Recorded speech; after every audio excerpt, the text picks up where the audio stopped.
Uh-oh, guess what day it is? I'm gonna make you girls a Humpday treat.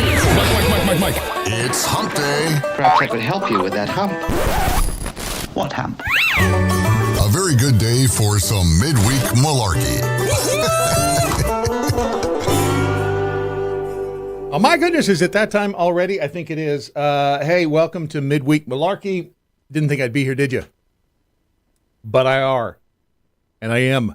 And it's Wednesday, and it's time for, a little malarkey. If you're not familiar with the program, I am Brad. Staggs says right there on the screen, that's Habib, Humpday Habib. He is our mascot, and occasionally he will pop in.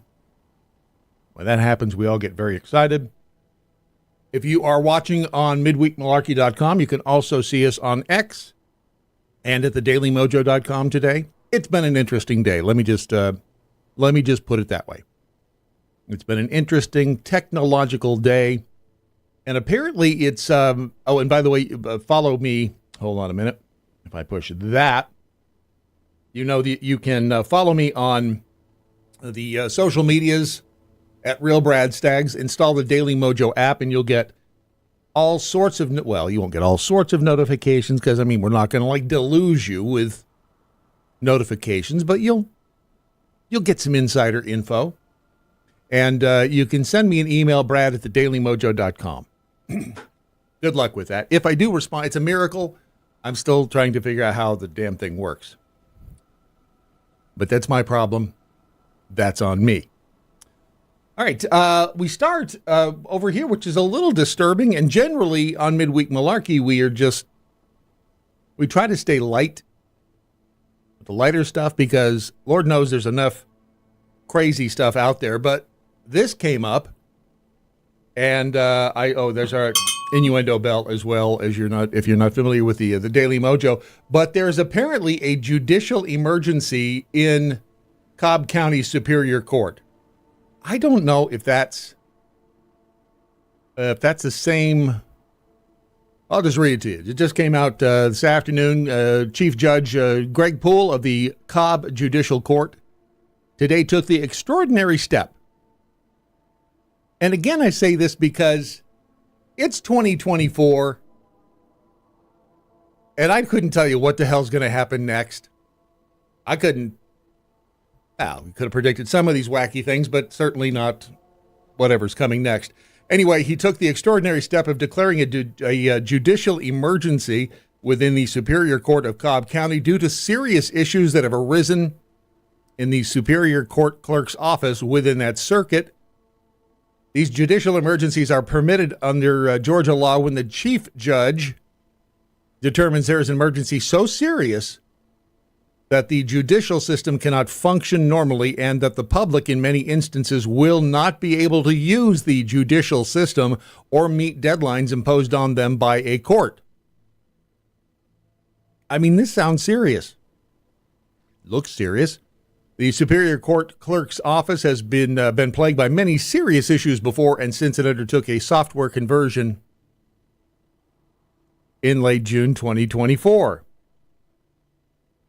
Though not an exhaustive list, the issues most impactful to the administration of justice are listed in the notice. They include the inability of court staff and litigants to retrieve information about cases, inaccurate scheduling and notices, and inaccurate or incomplete documents.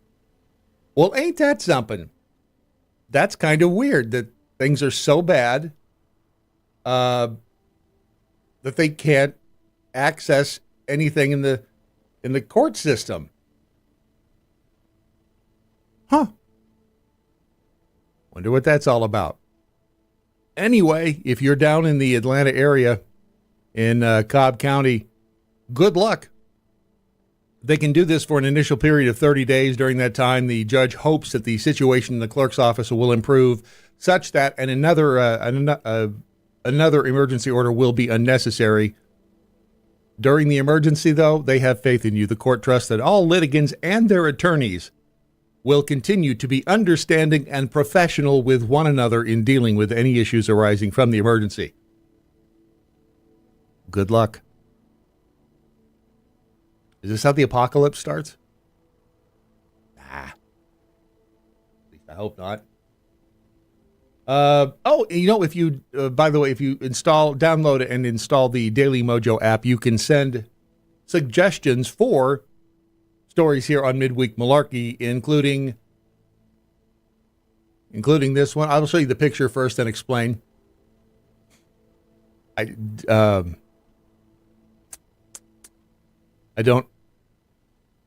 not really sure, but I can tell you that she's got one leg longer than the other.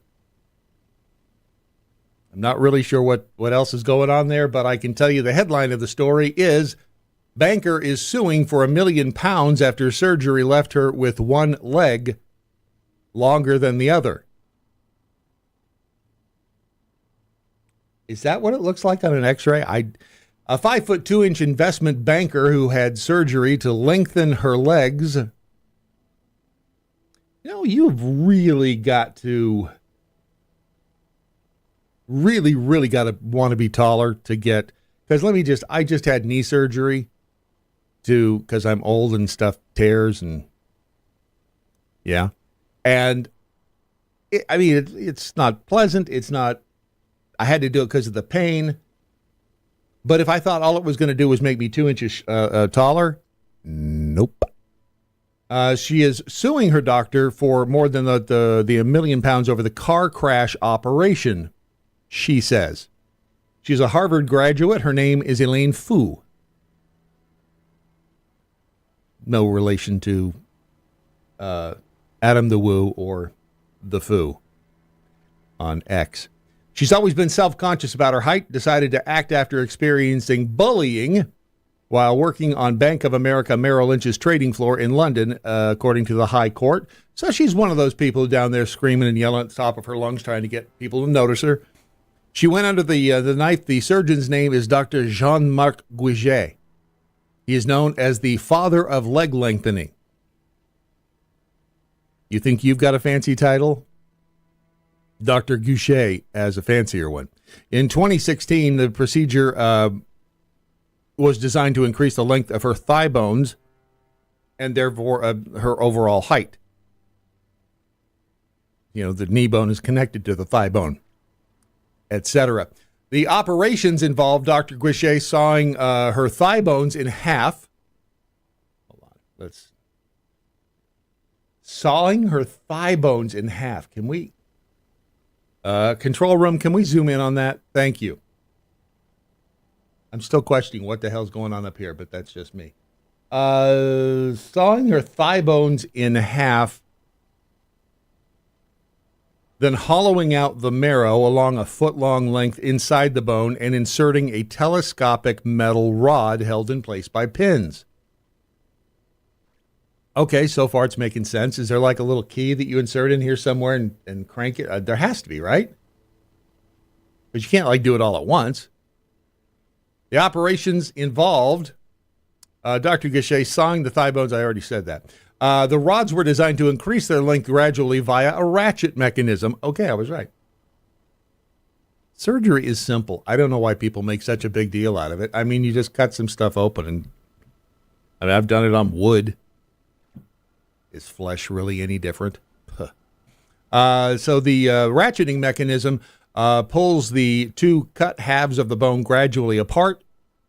And then, of course, the body being the magnificent machine that it is, it fills in the gap with new bone and eventually increases your leg length. I guess in theory. This seems to me one of those operations where just because you can really doesn't mean you should. Ms. Fu is now suing, calling the surgery a car crash and claiming she went through 5 years of hell, unable to walk without the aid of crutches due to Dr. Guiget. He says he caused her left leg to painfully fracture due to defects in the way he carried out his surgery, and also claims the rod inserted into her right leg, known as a guichenelle. It sounds more pretentious when you say it in French. Leaving her with a short leg left dangling 16 centimeters off the ground when she stood up. Wait. Well, if she stood on one foot, right. Her problems with the surgery were eventually resolved, and she can now walk normally, as well as being around 4 inches taller. No kidding. So she's not like 5'6". What are you bitching about then? You're taller. She's suing the surgeon, claiming over $1 million in damages for pain, care, and lost earnings over the 5-year period that it took to resolve the issues. Of course, the doctor denies any fault and claims that Ms. Fu was to blame for her right leg ending up longer, insisting she deliberately lengthened the nail to herself, contrary to his instructions. Seriously, there's like a little port on these things where you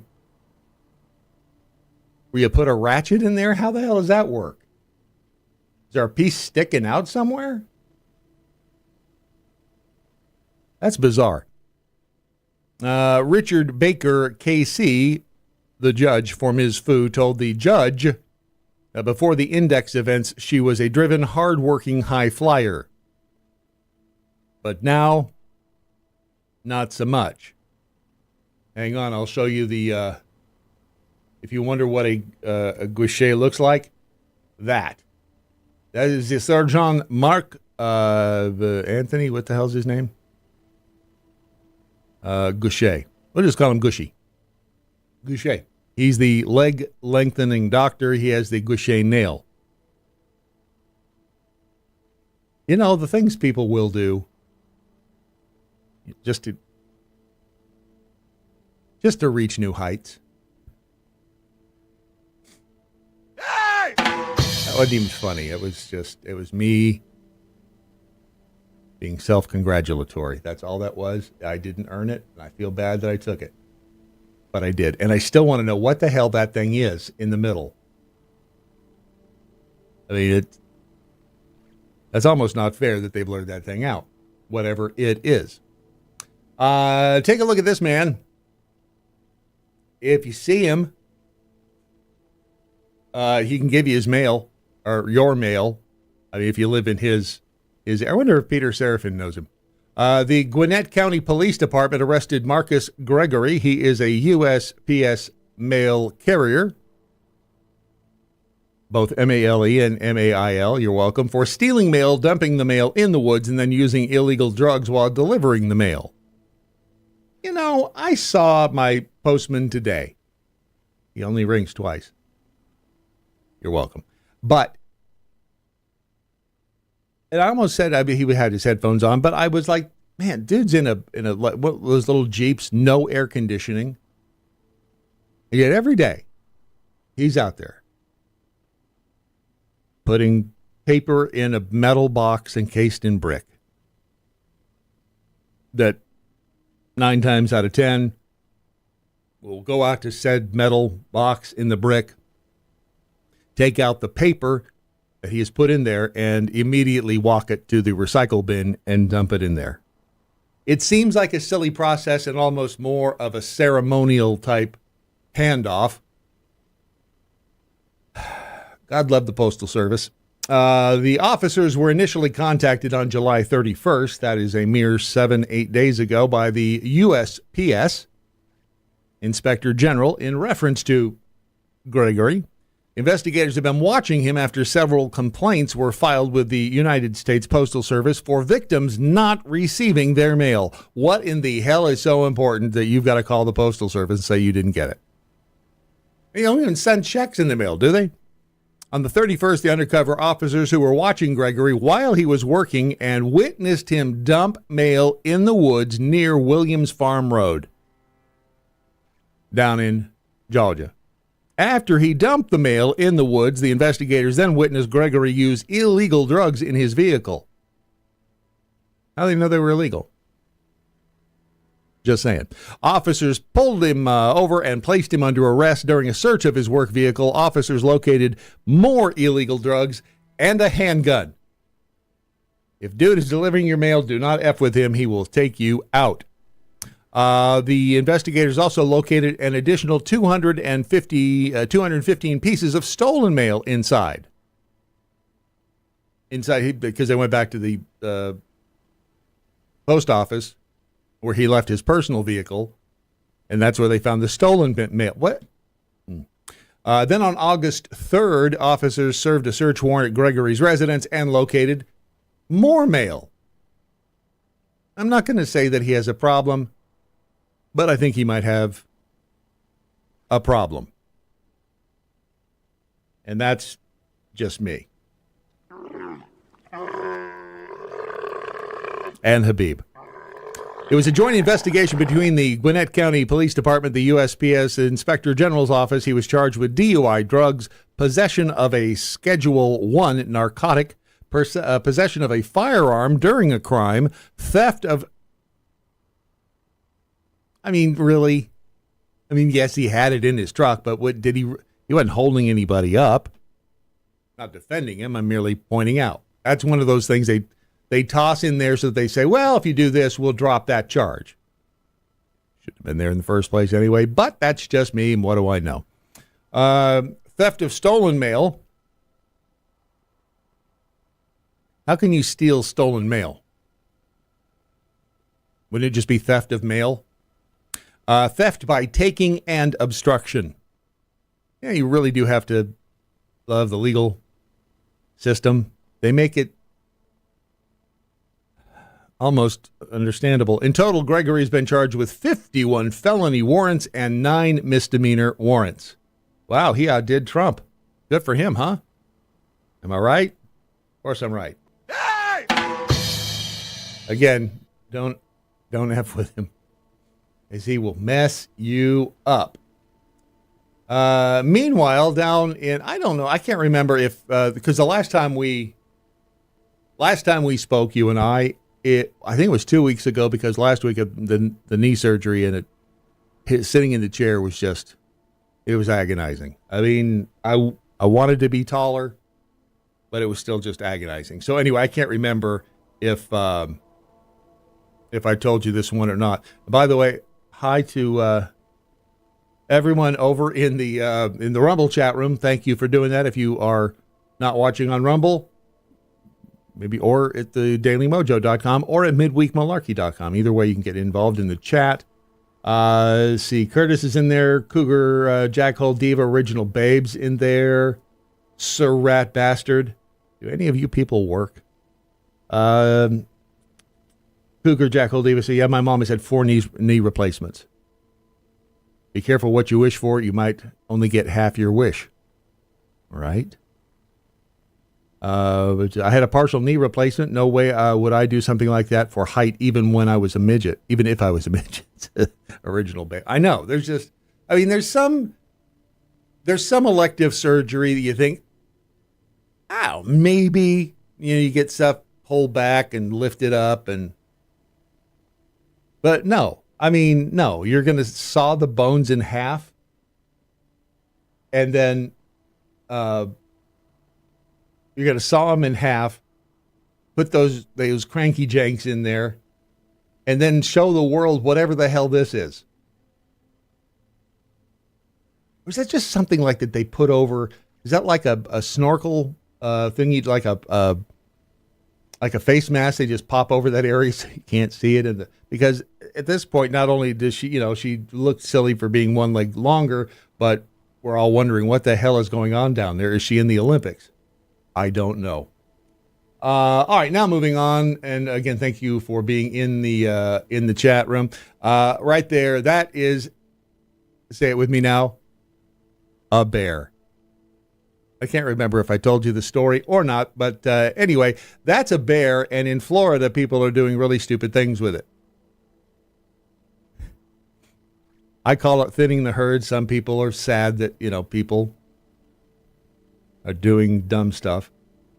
And admittedly, that bear right there, you want to go over and boop him right on the nose, don't you? I mean, and they just don't look like they'd eat you when they're like that, which again is why the signs need to be put up with Bob, half eaten, saying, look, this is Bob. He thought bears were cute. He was trying to pet one, and this is all that's left of Bob. Don't be a dumbass. Don't try to pet the bears.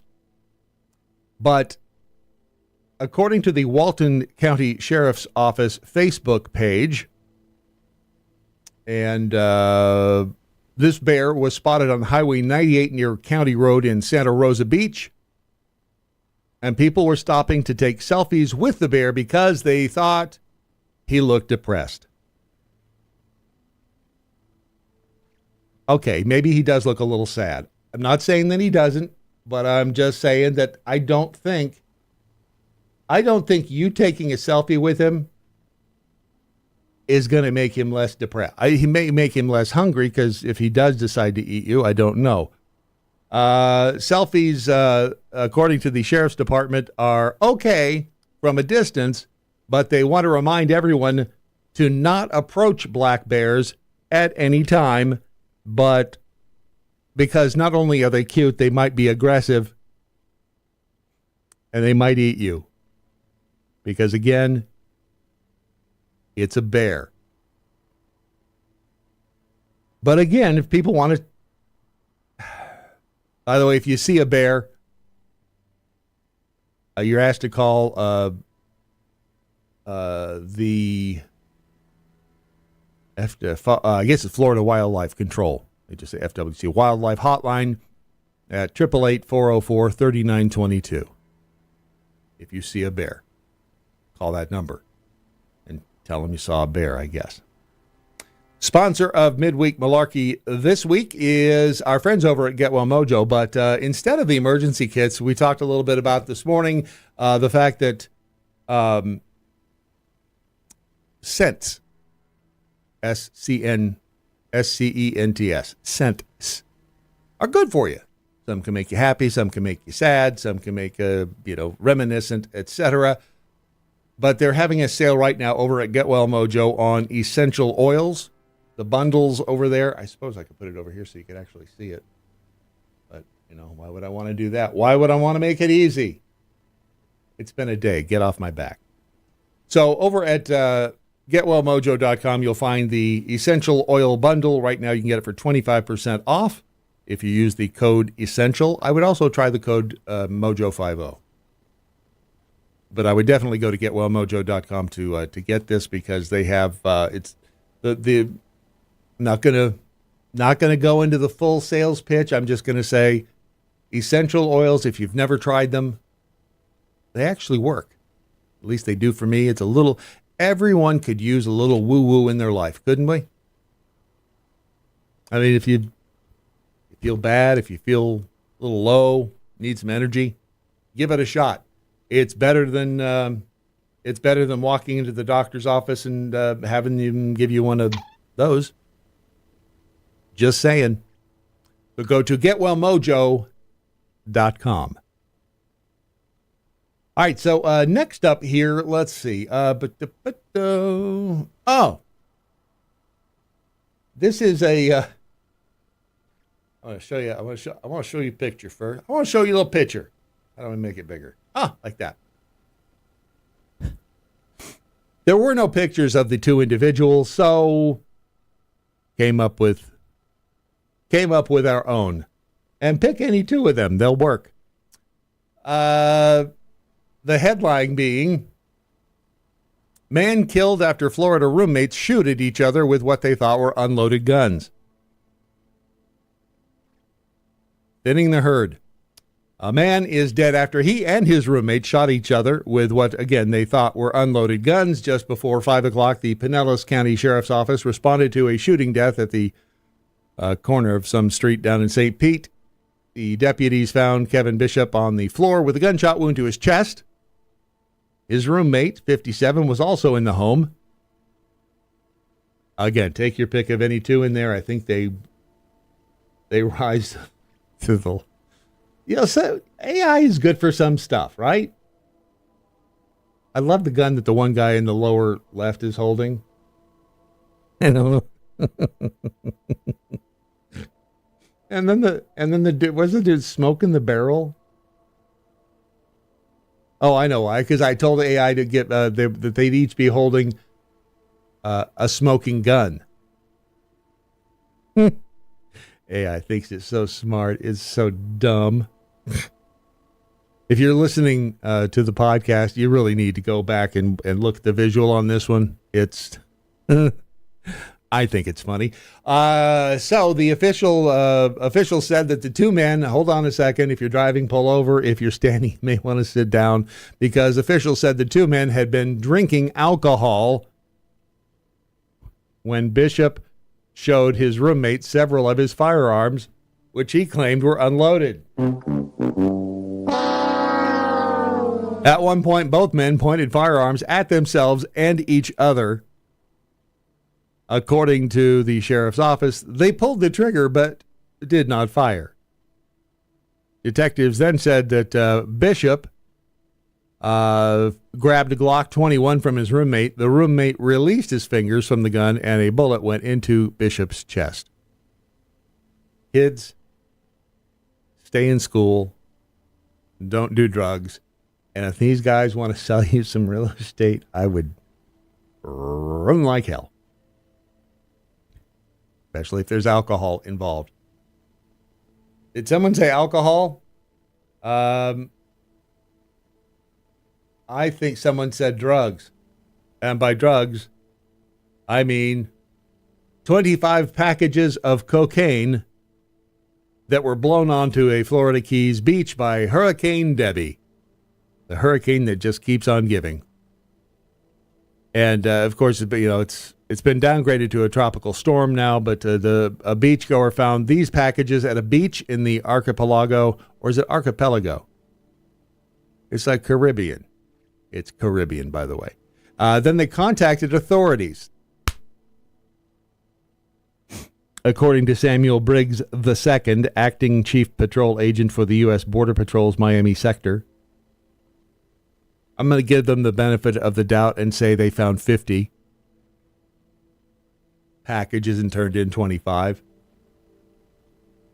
The 70 pounds of the addictive drug, had a street value of more than $1 million. That, of course, is all of the information that they have or want to provide to us. It was Samuel Briggs II who actually tweeted out this picture. Let's see, on his Twitter account, if you want to follow him, there he is right there. It's at USBP Chief MIP. And the EIB with the MIB, if you know what I'm saying. And I think you do. Huh. And they turned it in because, they're good. Sad note. This is Patty Yasutake. She was in Beef on Netflix. That was a good series. I know Jeff Fisher, host of the Chewing the Fat podcast, wasn't really thrilled with it, but I thought it was good. And if you haven't seen Beef, you might like it. I can't help it if all of Jeffy's taste is in his mouth. By the way, if you're not familiar with our Saturday morning program, it's called Saturday Morning Live, and you can listen and watch Saturday Morning Live at realsaturdayMorningLive.com, and likely, common male problem, likely at the Daily Mojo as well, and over on Jeffy's Twitter, X page, and mine as well. But Patty Yasutake was a regular on Beef. She also played Nurse Alyssa Ogawa on Star Trek The Next Generation. She died on the 5th, 2 days ago, in Santa Monica of cancer. She was 70 years old. She looks good. According to her agent, Patty was his first client, began over 30 years ago. We enjoyed every day we worked together. I miss her spirit, talent, and tenacity, most of all her friendship. In Beef, she played George's mother, Fumi Nakai. That's sad. But, we all have an expiration date. Some of us just don't know when that is. How cool would it be to be this guy? That's Pitbull. I do like Pitbull. But he bought the naming rights to Florida International Stadium for $1.2 million. Good for him. It's the Miami-based university's football team, Florida International University, says it's going to rename the football stadium as Pitbull Stadium after entering a 5-year deal with Pitbull. He'll pay $1.2 million per year over the next 5 years for the naming rights, according to documents viewed by the Washington Post. Then it has to be true. Pitbull also slated to record and deliver a song for the school to be played at FIU sporting events. The documents mention Pitbull has the option to renew the agreement for an additional 5 years. What we're doing here is groundbreaking. We're making history. This is history in the making. That's what Pitbull said in a statement. It is kind of different. Maybe, it seems that they might be having a little problem, or a few problems here and there getting companies to buy the naming rights for stadiums. Does it really, do you get your money's worth? I don't know. It'd be kind of nice to have that kind of money to just decide you want to have a stadium named after you, and by God, you're going to do it. Good for them. I mean, it could have been worse. Could have been this thing. That is it's the alien fish taco. I know it's Wednesday, but it's still hump day. It's not Taco Tuesday. But that's what scientists have nicknamed this fish. Are those his eyes off to the right? Because if you look at it, he kind of looks like the aardvark with a smashed-in nose if you look at it sideways. He's nicknamed the alien fish taco. He's the Ordariara. It's a strange fish because it has large eyes, a taco-like shell, and a tail resembling the rudder of a submarine. Okay, I can kind of see that. Are those eyes? The eyes are the weirdest thing. I guess that's up on the far right over there. That's just weird. A new study has found 2 mandibles on Odorheironemus fossils, which makes it one of the earliest ancestors of the majority of animal species on Earth today. So it's got mandibles, like pinchers, right? Like teeth. Woo! Don't want to get bit by that sucker. Mere 500 million years ago, this thing was swimming around in the ocean. According to evolutionary biologist Alejandro Isidore Lopez. They led the study, wherever they are, into the Odorheironemus weird alien taco fish is a whole lot easier. It's got a pair of large eyes, a couple of jaws on its mouth, and a long body with almost... What? Get the hell out. Those are legs? 30 pairs of legs? It was discovered in British Columbia. So look at that. Oh my. Hold on a minute, because I didn't notice it had this other illustration. But I don't know if that makes it better or worse. Is it upside down? Because it looks like it's upside down. I don't even know if it looks like it tastes good. It seems like it's flying upside down, doesn't it? Or swimming? Because if those are legs, wouldn't they? I don't know. The tail the tail looks exactly like the rudder of a submarine or a shark's tail. It has to be upside down then, right? Half of its body is enveloped in a shield or carapace, which has the shape of a tube or taco, as they name it. So there you have it, ladies and gentlemen, the alien taco fish. Who says I've got no... somebody in the chat says, I've got no audio or video. Wait, how can that be possible?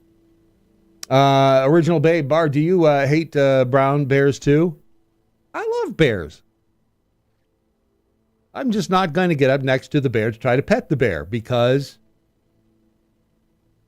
it's more fun to stand back and videotape somebody else doing it. See, first rule, never put your finger on the trigger or point a gun at someone unless you're going to shoot. Duh. Cougar Jackal Davis says, why can't I still live in Florida? Why contact the Pope? I know, right?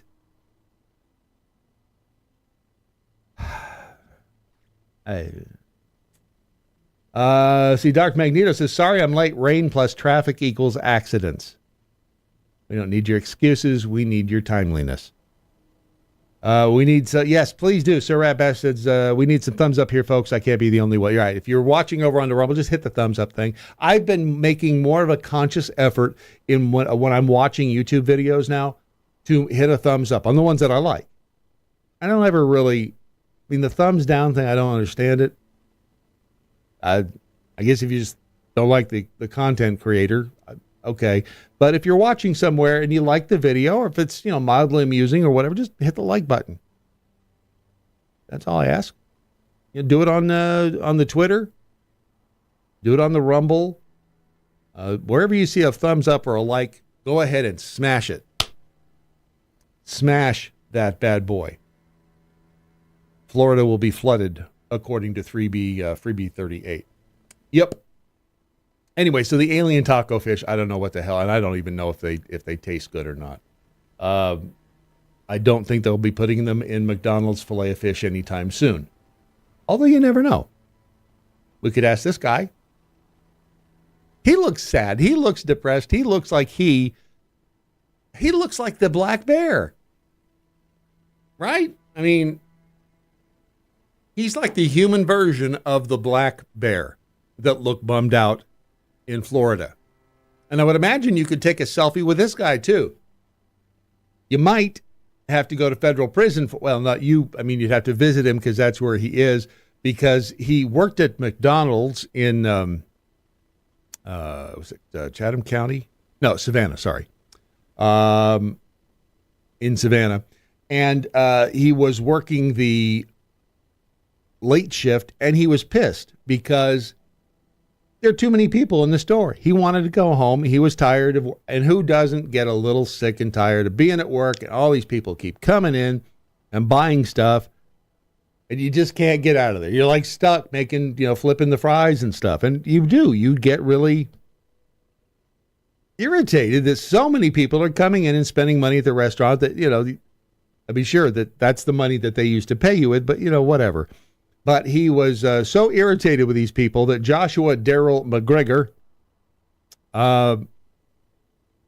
set McDonald's on fire to try to clear it out. That might be the look of regret right there. That might be the look of regret and true questioning of your choices in life. According to the U.S. Attorney's Office, our boy Joshua over here, who was being trained as a manager, he's management material, all right. He took extreme measures to address his dissatisfaction with the restaurant's high customer volume. On the day of the incident, he intentionally set a fire by igniting a piece of cardboard and tossing it into a dumpster filled with cardboard and other flammable materials. Well, duh, because otherwise, if you throw it in a dumpster with non-flammable materials, that's not going to do anything. He made sure that the fire was well established before he returned to inside the restaurant to, continue training as a manager, where he proceeded to film the blaze and then share the video on social media. The intensity of the fire caused significant disruption, you think? Customers in the drive-thru lane had to evacuate quickly, and the restaurant was forced to close temporarily while the fine folks at Savannah FD tried to put the fire out. The response from the fire department underscored that this is serious. The response from the fire department underscored the seriousness of the situation as firefighters and first responders were put at risk while containing the blaze. Yes. I will remind you, it was a dumpster fire. Now, it could have been next to propane tanks. I don't know. McGregor's actions were captured on surveillance video. As a manager in training, don't you think, and even just as an employee, you are probably told, look, we got security cameras all over this place. So if somebody ever tries to, rob you or do something to you, we'll have the video. Apparently he skipped that day of training. The attorney's office criticized McGregor's action. How dare you? stating intentionally setting a fire in an effort to shut down or damage someone else's property is inexcusable. Thank you, U.S. Attorney Steinberg. Joshua McGregor will have substantial time to ponder his post-prison employment options. He is going to be in prison, they say, for at least 5 years. He's also ordered to pay restitution for the property lost in the fire. He will also face 3 years of supervised release upon completing his prison term. I don't know why it tickles me, but it does. Because that right there is a look of dumb ass.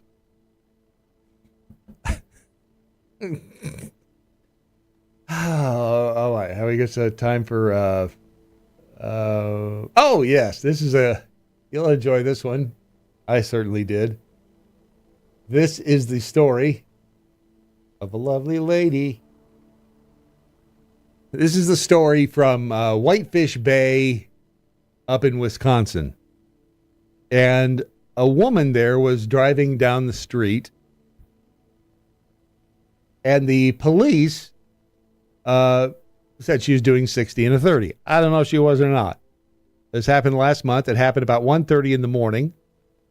And they light her up, and you hear the cop get on the loudspeaker and tell her, hey, pull over. A couple of issues with this. I'll just let you watch. Then we'll talk. A traffic stop that starts off like any other quickly goes off the rail. They're taking off southbound at Lake. Whitefish Bay police try pulling over 35-year-old Mallory Griffin for going 30 above the speed limit. Roll down your window and place your hands outside the car with the keys in your hand. The Illinois woman ignores repeated commands. Put your hands out the window. Only to do this. She's just laughing in the car and just flipped me off. Dashcam video shows Griffin taking off again, stopping just down the street where more officers are waiting. Put your hands out the window and shut off the car. She's taking. Part of the problem there, I'm gonna tase you. Laughing. Don't tase me, bro. Even when she's put in the back of the squad. When she's taken back to the police station, an officer asks the 35-year-old if she has any bruises. And this is her response. Do you want to see it? Do you want me to get undressed? No, keep your hands up.